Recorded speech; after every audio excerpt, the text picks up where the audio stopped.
Gen Z-ero, Plastic Youth, and Wicked Indeed. This and more coming up on the Use Your Head podcast.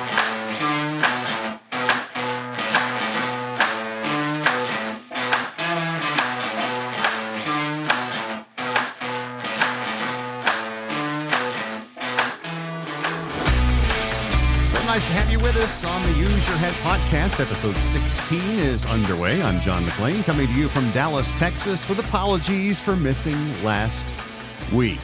If you're new to the show, I've told you many times, or told those who aren't new many times, rather, that, life is crazy and sometimes you got to take the paying gig. And I've been very, very busy in a good way for once, which is nice.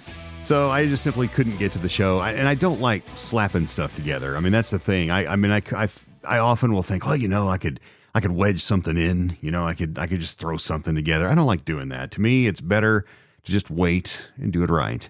And so I hope you appreciate that ethic. I don't want to just throw junk together or do like a little short 8-minute thing where it's kind of a waste of your time. If you're going to take the time to click on me on your phone or whatever, I want you to feel like that it was a half hour well spent. This is the show where we do take that half hour and we explore the idea of not letting others think for us. We use our heads on this show. We find a few articles or situations or just interesting tidbits on the old internet there, and we talk about it. We use our heads. We use our God-given ability to think for ourselves to come up with maybe a different perspective, a different point of discussion, if you will. And so we'll do the same today. You're welcome in on the discussion. If you'd like to get in, just email me, john@useyourheadpodcast.com.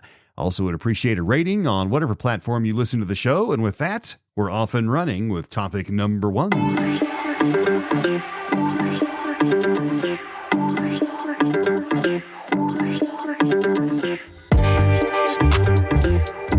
We're heading out to the East Coast again for topic number 1, Gen Z-ero. This is from South Carolina, or North Carolina, rather. Pardon me. Can't believe that.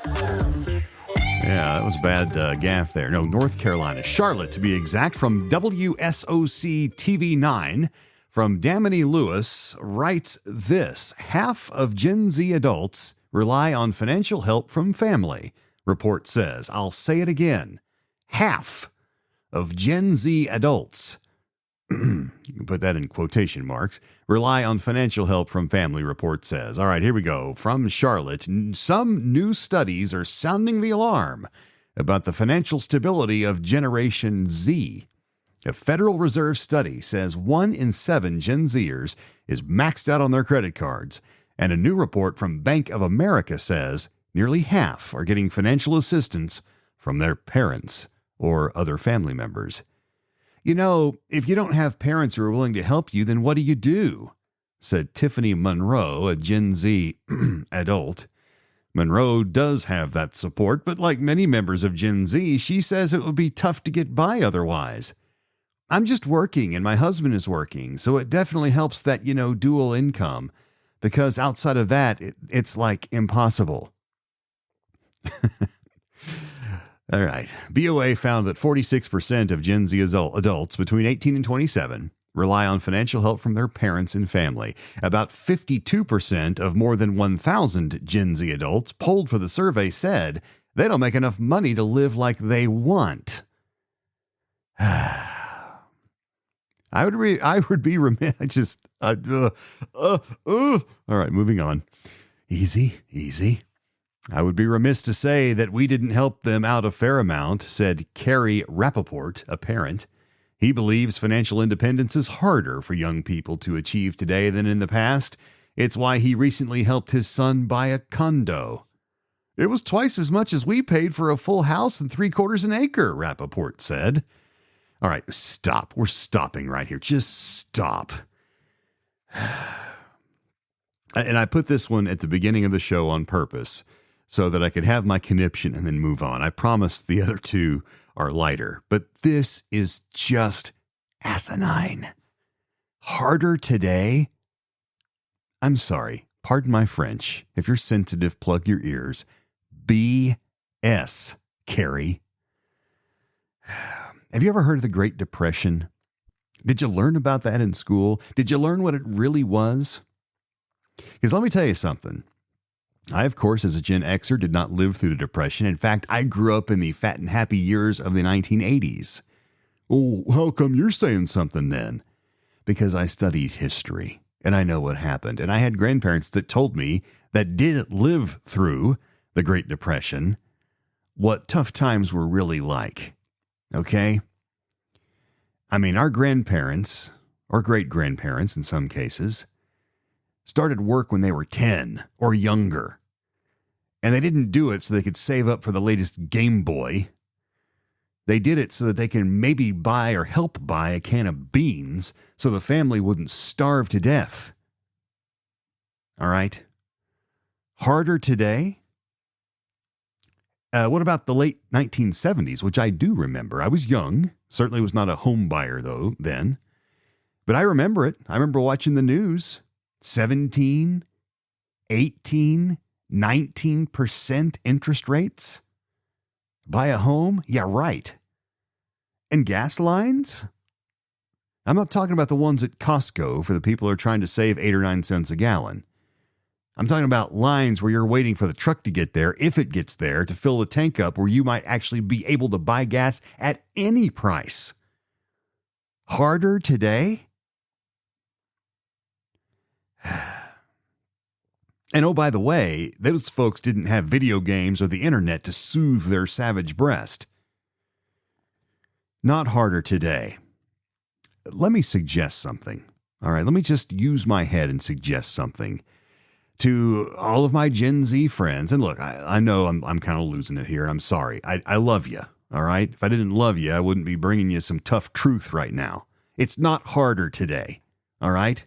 In fact, there are more ways to make a living today than ever before. You don't even have to leave your house to make a good living today if you're smart and creative enough. Not the case. Not that many years ago. All right. It's not harder today. And as far as this dad saying, well, listen, my son's condo was twice as much as I paid for a full house and 3/4 an acre. Yeah, that's right, Dad. When did you buy that?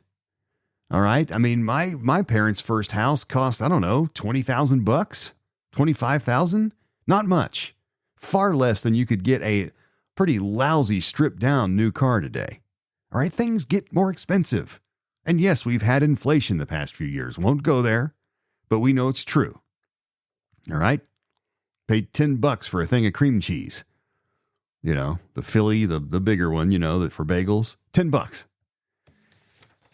So yes, in that sense, it is harder today. But this whole idea of, well, I can't get by without mom and dad sending me a check every month. Get a grip. All right, get a grip. I am so tired of that excuse. And I'm tired, frankly, of the parents that are enabling their precious kids, because here's the facts. The problem is not that it's harder today. The problem is this, Gen Zer. The lifestyle that you feel like you should be living, perhaps entitled to, like a condo, maybe you're not quite ready for that. In fact, I would argue that if you can't afford it, you're not ready. Your parents did their bit and fed you and clothed you and probably sent you to school, let's face it. And you are going to lean on them because it's just too hard today. What was this quote earlier? I'm going to read it again. It's from this, what was her name? Monroe. Tiffany Monroe, a Gen Z adult. I'm just working and my husband is working, so it definitely helps that, you know, dual income, because outside of that, it's like impossible. It's like not impossible, Tiffany. Take a look at your lifestyle and make adjustments. All right? It's okay if you don't have a BMW by the time you're 30. All right? It's okay. And I don't care if your neighbor has one. If you're maxed out your credit cards, the problem I would suggest might be you and your habits and your unrealistic expectations of what life as a young adult is like. Life as a young adult is about building wealth. And you can't do that if you're buying stuff that you ought to be waiting until you're in your 50s. It's just, and these parents, look, it's not all the Gen Zers' fault. They're being enabled. Mom and dad, stop giving them money. They don't need to be in a condo. They can live in a one-bedroom apartment. Maybe that doesn't have brand new appliances or granite countertops. All right. I told myself before the show, listen, don't freak out here. And I've totally freaked out. So I'm sorry. But this is ridiculous. All right. Not harder today. All right. Get a grip, Gen Z.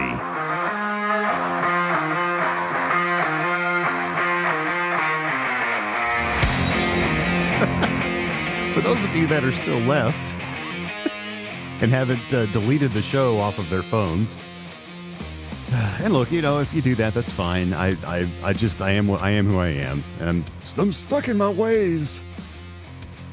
Topic number 2, plastic youth. We're going to pick on young people again, but this is not quite so. This is a cultural thing.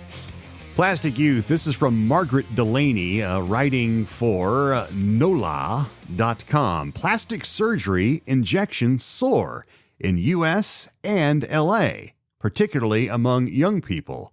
Doctors tell why. I think that's an interesting way to put it.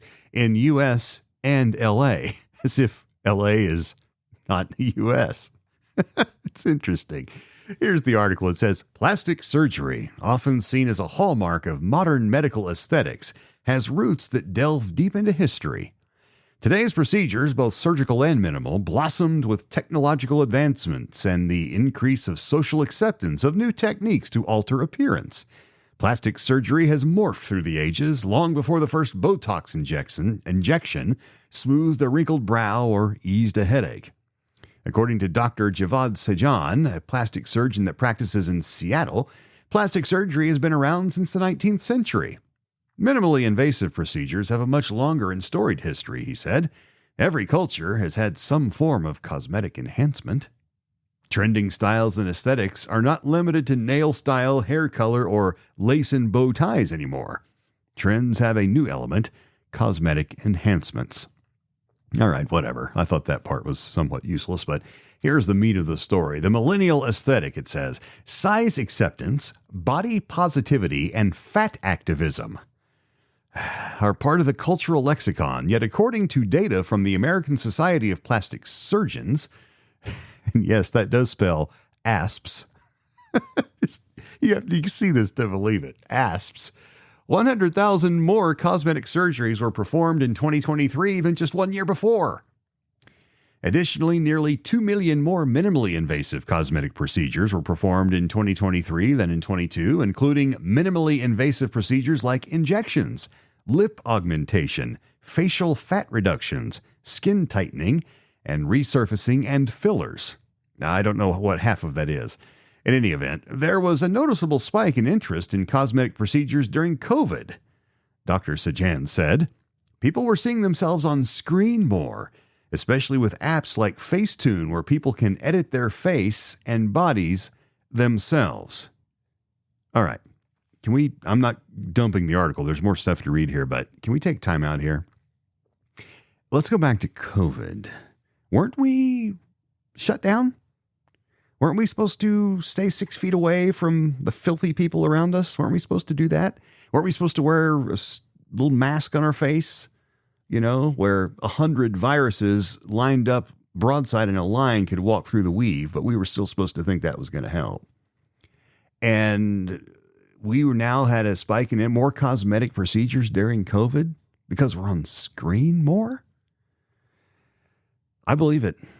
Moving on, the article continues. However, there's a flip side, he said. The accessibility can lead to unrealistic beauty standards, especially when factoring in the influence of social media. Now we're getting somewhere. People are constantly bombarded with images of perfect models and celebrities, according to Sajan, which can cause them to view their own appearance as inadequate. For millennials, what used to be an afterthought later in life, plastic surgery is now a part of their self-care. According to national data, 1.6 million cosmetic surgical procedures were done in 2023. The top 5, liposuction, breast augmentation, tummy tuck, breast lift, and eyelid. Those are the top 5. All right. The data divided U.S. regions into 5 groups. Region 4 included Texas, Oklahoma, Mississippi, Alabama, Tennessee, Louisiana. And so they break down all these demographics. Not that interesting. But what is interesting to me, and this is the part where we're going to start to use our heads here, is this last part. In 2023, the millennial group accounted for 38% of all breast augmentations, driven by a mix of aesthetic aspirations and a growing acceptance of cosmetic enhancements. So in other words, you have to have big ones in order to count, to put it mildly. And, oh, by the way, everybody's doing it. That's kind of the idea. It's growingly accepted. Millennials have also shown a significant increase in facial surgeries, including eyelid surgery, which grew in the age group by 8% since 2022. Gen Z, our old friends are back, these are 20-somethings, are making their mark in the realm of plastic surgery, and several notable trends, including an uptick in, you guessed it, breast augmentation. A breakout of generational plastic surgeries in 2023 are as follows: 962,885 procedures for Gen Z. Millennials had 3.55 million. So, still more, but let's use our heads here. All right, the obvious problem here is the whole beauty lies within thing. I mean, I guess in our culture today, that's dead as a sack of hammers. I mean, when I grew up, and, I would say, well, I'm not this other kid is handsome. All the girls like him. He's taller and stronger and, then what would my folks would say? Look, beauty lies within. All right. You're a beautiful person inside. And that's what really counts. Outer beauty, vanity, that all fades with time. That was the wisdom of the past, it would seem. Now it's all about what's on the outside. And not all about. I'm being hyperbolic here, but yes, that's kind of the general thing. But also, when I used my head, I came up with 2 other things that just doesn't make sense about this. First, these cosmetic procedures, no matter how old you are, but especially if you're young, they're not going to last. They're not going to last. Those new whatever you're getting. I'm not going to say it, but you know what I'm talking about. They're not going to last. All right? No one outruns the clock. At the end of the day, you're either going to have to keep getting it done, and we've seen what happens to people that do that. They talk like this because they can't move anything anymore. Their muscles are all paralyzed from all the Botox, and their skin's so tight. We've seen them on TV. They're unrecognizable. They're hideous. They've ruined their appearance, all for the sake of not having a wrinkle. They're making sure they're spilling out of their top everywhere they go. Like that's attractive. So it won't last. All right. You look old. You're going to look old someday anyway. Number 2 that I thought about was this. The very people who are doing this, and oh, by the way, this article doesn't talk about how expensive this stuff is, but it is. And often, it's not covered by insurance, thankfully. If it ever becomes covered by insurance, we're in big trouble. But most of the time, if you're doing it just for looks, you got to pay for it. Or someone does. The very people who are doing this are going to complain about the same stuff that we just talked about at the top of the show. I just can't afford to live. I mean, I had a, $5,500, I don't know what it costs, $10,000, $20, $30, $100, whatever it costs, procedure, and I just can't afford to live. So Mom and Dad, can you make half my house payment this year? Please, please. I'm going to be homeless. I'm going to move back in with you if you don't.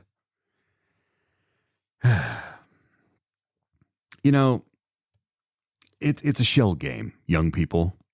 And old people too. I mean, look, if you're 70 and you're like, oh, I need to get a facelift. I don't look young anymore. That's because you're not young anymore. And it's okay. It's okay. I mean, I'm looking at my dog right now. You probably know where I'm going with this. My Cocker Spaniel will be 15, Lord willing, in January, if he makes it. And he's very healthy. He's old. He's far outlived what the vet says his life expectancy is. He's been blessed with a long life. He's very healthy. But he's old. I mean, you look at him, he's got warts on him, and he's got, old dogs get those little, what do they call those? Fat buildup, those little lumps they get. He's got those. And he's deaf. He can't hear anymore. His vision's still good and his nose works, but he's deaf. His face is all white. He's lost all the coloring on his head. He's white-headed, and he's got gray streaks on his back.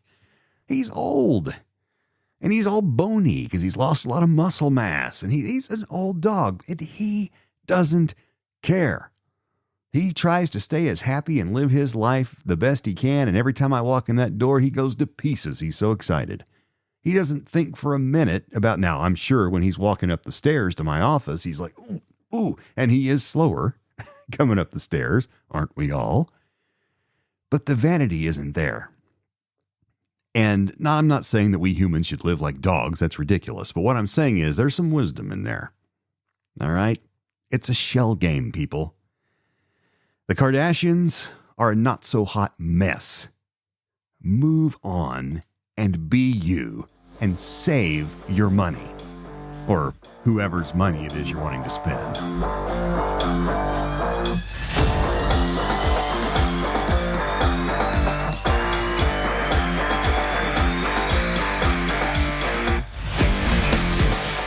This is the Use Your Head podcast.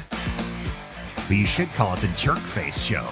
Well, maybe. I'm not trying to be, but I'm a little edgy this week. I've been busy, like I say. I haven't slept a lot, and so I'm a little bit on edge. In all seriousness, thanks for listening to the Use Your Head podcast, where we try to think for ourselves. We're not always right. I'll admit that. Look, I've said this, all through this first season of this program. Not always right, not claiming to be.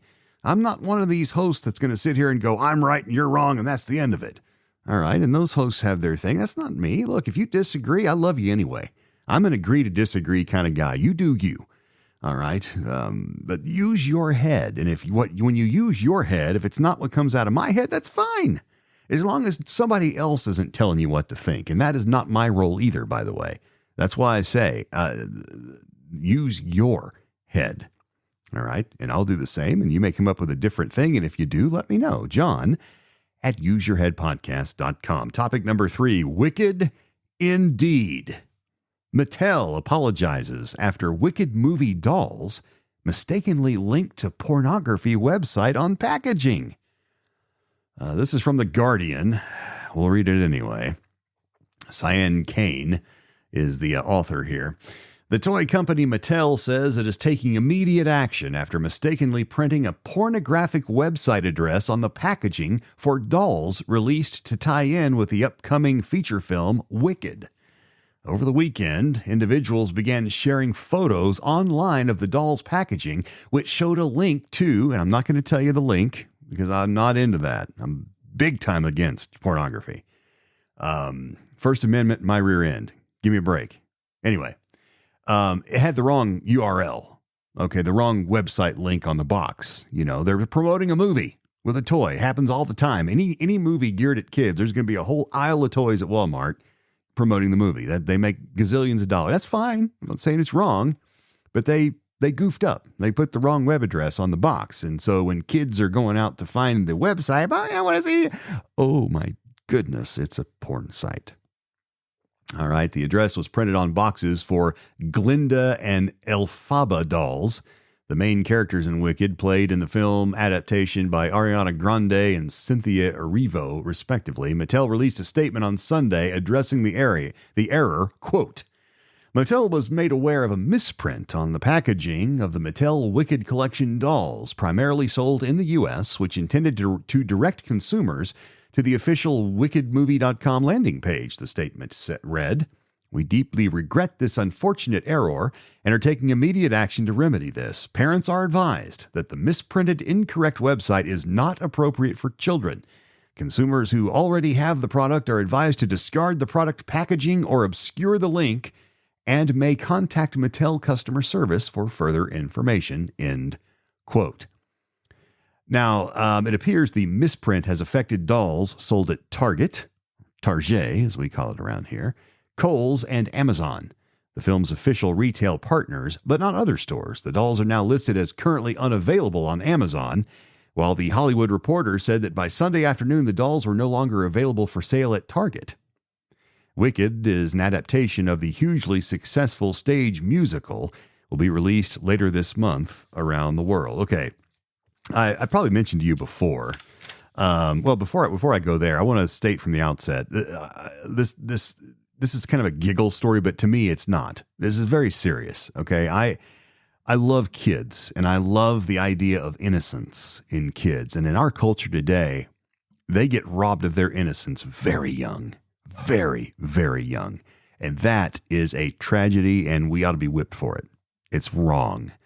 And look, I know people are like, well, hey, come on, man, get with the times. No, thank you. All right. To me, we should protect our children. All right. They're going to get out there and they're going to experience all the filth of the culture and media eventually. But we as decent adults should do our very best to protect that. Okay. For as long as we can.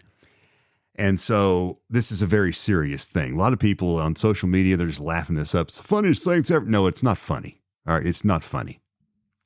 So I want to say that from the outset. There are some who will say, this is on purpose. And they're out there saying it. This is on purpose. It seems impossible that something this big would get missed. I mean, surely there's multiple sets of eyes poring over all this stuff before millions of units are printed and shipped, right? I mean, this can't be an accident. And so there are people out there that are throwing stones at Mattel saying, you did this on purpose. Mattel's into porn.